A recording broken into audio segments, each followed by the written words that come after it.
Assalamualaikum warahmatullahi wabarakatuh.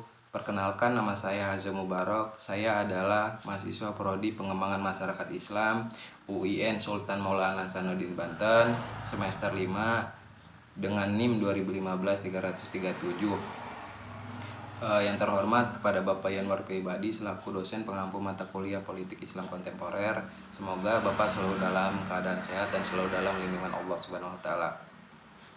Tujuan dibuatnya video ini itu untuk memenuhi tugas mata kuliah Politik Islam Kontemporer. Baik, mungkin langsung saja saya di sini akan sedikit menjelaskan tentang fundamentalisme dan masa depan ideologi politik Islam. Perbincangan mengenai masalah ideologi itu tidak akan pernah habis seiring dengan semakin kuatnya pengaruh ilmu pengetahuan dalam kehidupan manusia. Dalam perkembangannya, ideologi itu memberikan pengaruh yang cukup besar terhadap suatu bangsa dan negara. Munculnya blok aliran sosialis dan kapitalis dalam sistem kenegaraan itu merupakan bagian tak terpisahkan dari polarisasi pengaruh ideologi dalam suatu negara.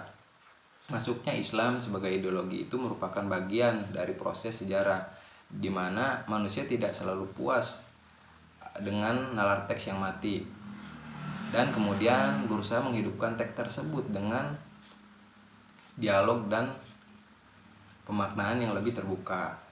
Objektifikasi ideologi.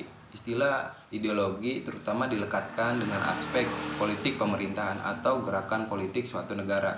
Di Indonesia misalnya, Pancasila diakui sebagai ideologi negara.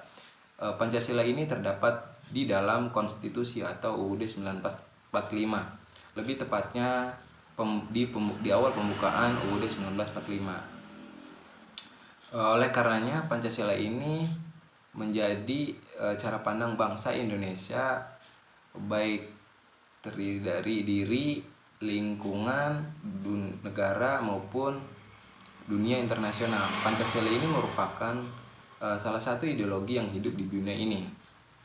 Pengertian mengenai ideologi secara etimologi, ideologi itu berasal dari dua kata, yaitu ideo dan logos. Ideo yang artinya gagasan, logos yang artinya ilmu. Jadi secara etimologi, ideologi itu ilmu yang mempelajari gagasan-gagasan atau ilmu yang mempelajari tentang asal-usul ide. Membaca peta awal ideologi politik Islam. Beberapa dekade belakangan ini selalu muncul pertanyaan yang mempersoalkan hubungan Islam dan negara. Apakah Islam sebagai agama atau negara, atau keduanya, agama sekaligus negara? Dasar-dasar yang digunakan baik bersumber dari Al-Quran, hadis, dan sejarah Islam itu tidak secara tegas menjelaskan bahwasanya Islam itu agama atau negara, atau hanya agama saja. Tapi satu hal yang perlu dicatat itu Islam lahir di wilayah yang tidak bernegara, wilayah yang tidak memiliki administrasi seperti layaknya negara. Islam lahir itu mengusung dengan peradaban modern dan berusaha membawa aturan-aturan tersebut itu di tengah-tengah masyarakat Arab yang dimana sulit untuk ditaklukkan dengan aturan-aturan. Berawal dari fundamentalisme itu memberikan ruang yang ikut andil dalam memperkuat politik Islam. Fundamentalisme ini lahir setelah wafatnya Rasulullah SAW. Lebih tepatnya itu 200 tahun sesudah wafatnya Rasulullah. Fundamentalisme ini selalu diidentikan dan dihubungkan dengan agama, baik di barat maupun di Islam. Gerakan-gerakan fundamentalisme ini selalu melekat dengan isu-isu agama seperti purifikasi, kebangkitan, dan reinterpretasi. Mungkin hanya itu yang bisa saya sampaikan.